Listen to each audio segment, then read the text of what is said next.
Habari za muda huu mpendwa mtazamaji wa Tukutane TV, matumani yangu ni mzima afya pote ambapo unakwenda kutufuata ulimwenguni.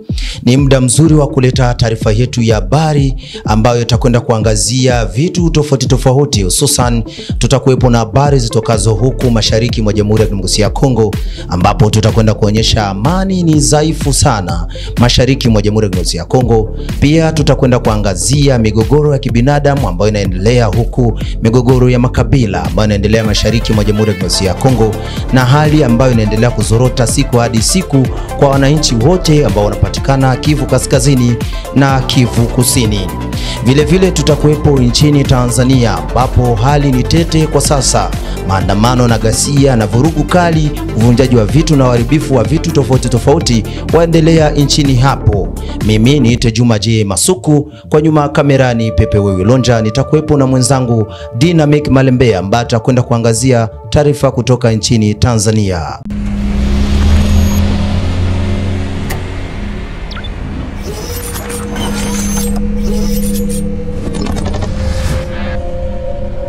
Tuanze taarifa zetu za habari toka mashariki mwa Jamhuri ya Kidemokrasia ya Kongo. Bado katika mvutano licha ya juhudi za amani kati ya kidiplomasia na walisia wa ardhi, wakazi wa Kivu Kaskazini na Kusini waendelea kuishi katika hofu, mapigano na hali ya ukosefu wa usalama. Tubaki tu huku mashariki na amani bado ni dhaifu mkoa wa Kivu ya Kaskazini na Kivu Kusini. Wakati maandalizi yaendelea mjini Paris kwa mkutano wa kimataifa kuhusu amani katika ukanda wa Maziwa Makuu, ghasia zinaendelea kushuhudiwa mashariki mwa Jamhuri ya Kidemokrasia ya Kongo. Licha ya kutangazwa kwa makubaliano na kukatisha mapigano, jeshi la taifa la Jamhuri ya Kidemokrasia ya Kongo FARDC linaendelea kupambana na waasi wa M23 katika maeneo mbalimbali ya Kivu Kaskazini, hususan karibu na Goma na Ruchuru. Viongozi wa nchi za ukanda wa Maziwa Makuu wametoa wito wa kuondolewa mara moja kwa makundi ya waasi wa kigeni wanaotuhumiwa kuchochea vurugu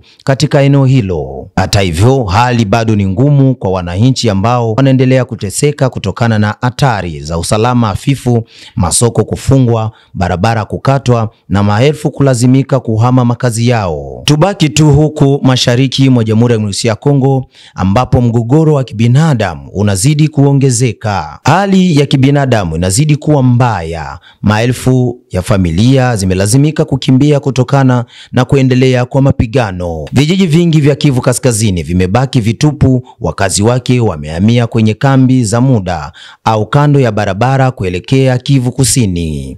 Mashirika ya misaada ya kibinadamu yameonya kuhusu hali tete sana. Njia nyingi zimefungwa, hospitali hazina dawa na chakula kupungua kwa kasi. Hatari za ukatili, unyanyasaji na matumizi mabaya wananchi zaongezeka, hasa katika maeneo ambayo hayako chini ya udhibiti wa serikali. Wananchi wa kawaida waendelea kuwa waathirika wakuu wa vita hii inavyoendelea bila mwisho.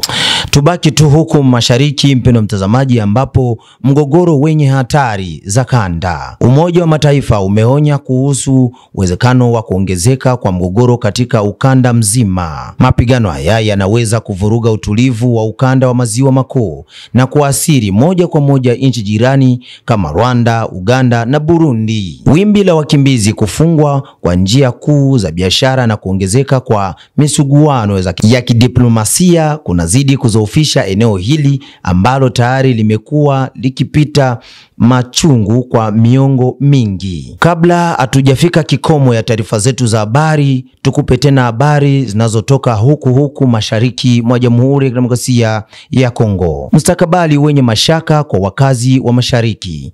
Licha ya juhudi za kidiplomasia na wito wa amani, hali bado ni tete katika maeneo ya mashariki mwa nchi. Wakazi wa Goma, Bukavu na maeneo jirani wanaishi katika hofu na wasiwasi, wakitumaini kwamba hatua za kimataifa zitaleta matokeo halisi. Kati ya ahadi za kisiasa na mateso ya kila siku, mashariki mwa Jamhuri ya Kidemokrasia ya Kongo bado ni miongoni mwa maeneo yenye migogoro mikubwa zaidi barani Afrika. Tumalize taarifa zetu za habari na habari zitokazo huko nchini Tanzania.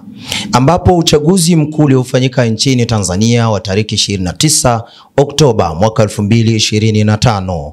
Maandamano yameibuka nchini hapo hasa katika miji mikuu kama Dar es Salaam, Dodoma na mikoa mingine kutokana na madai ya uchaguzi usiokuwa wa kweli na ukandamizaji wa vyama vya upinzani. Serikali ilitangaza la kuahirishwa shughuli za usiku katika mji wa Dar es Salaam na miji mingine. Jeshi la nchi na vikosi vya nchi vya usalama vimetumika maeneo mbalimbali ili kuweza kukabiliana na waandamanaji na shughuli zote za uharibifu ambapo zinafanyika katika mikoa tofauti ya nchi ya Tanzania. Hata hivyo, kulikuwepo taarifa ya kukatwa huduma ya internet katika nchi nzima ya Tanzania. Mengi zaidi na mwenzangu Dynamic Malembe ambaye atakwenda kutupatia dondozo zote za vurugu na hali halisi inayotokea hapo nchini Tanzania. Niite Dynamic Malembe wa TKTV ambaye nimekuja siku ya leo kwenda kukuonesha hali halisi ya uchaguzi na maandamano ambayo yaliendeshwa huko nchini Tanzania, ambapo Alhamisi ya tarehe 30 Oktoba mwaka 2025 jua liliwaka kwa wingi juu ya jiji la Dar es Salaam, lakini chini ya moto huo barabara zimetanda na moshi wa gesi ya machozi, mabaki ya matahiri yaliyowashwa moto na sauti za wananchi waliokosa subira. Mpenzi mtazamaji, habari za sasa hivi kutoka Tanzania ni kwamba maandamano makubwa yaliripotiwa katika miji kadhaa nchini humo kufuatia uchaguzi mkuu uliofanyika siku ya Jumatano tarehe 29 Oktoba mwaka huu. Kwa mujibu wa mashirika ya kimataifa ni kwamba maandamano hayo yalizuka baada ya madai ya udanganyifu katika zoezi la upigaji kura na kuondolewa kwa wagombea wakuu wa upinzani kabla ya uchaguzi. Vyombo vya usalama vimeripotiwa kutumia gesi ya machozi na risasi za onyo kuwatawanya waandamanaji katika miji ya Dar es Salaam, Arusha na Dodoma. Taarifa za awali kutoka mashirika ya haki za binadamu yanasema kwamba watu wasiopungua 2 wamepoteza maisha huku kadhaa wakijeruhiwa.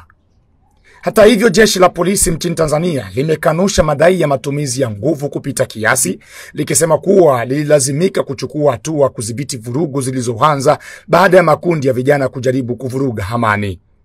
Na hata hivyo, serikali imetangaza amri ya kutoka nje usiku katika baadhi ya maeneo na upatikanaji wa internet umepungua kwa kiasi kikubwa, hali iliyozua taharuki miongoni mwa wananchi na waangalizi wa kimataifa. Wakati huo chama cha upinzani kimepinga matokeo ya awali ya uchaguzi kinachodai kuwa yamepotoshwa kwa manufaa ya chama tawala, Chama cha Mapinduzi CCM kinachoongozwa na Rais Samia Suluhu Hassan. Mashirika ya uangalizi wa uchaguzi yameomba utulivu na mashauriano ya dharura kati ya vyama vya kisiasa, huku wakitoa wito kwa serikali kuheshimu haki ya wananchi kujieleza na kukusanyika kwa amani. Hadi sasa hali bado ni tete katika maeneo kadhaa ya Tanzania, huku jeshi likiendelea kulinda vituo vya uchaguzi na mitaa mikuu. Taarifa zaidi kuhusu hali hii tutaendelea kuzipokea na kukujulisha kadri zinavyotufikia. Mimi ni Dynamic Malembe kwa niaba ya Tukutan TV. Asante sana mwenzangu Dynamic Malembe kwa ripoti hiyo. Hapa ndo tumefika mwisho wa taarifa yetu ya habari ya makala tofauti ambazo tulikuwa nazo siku ya leo. Mpendwa mtazamaji, usikose kusubscribe, kulike na kukomenti kazi zetu. Niite Juma Masuku aliyetusaidia kutufikisha hapo ambapo wanatutazama kwa muda kama na huu ni Pepe Wilonja. Asante.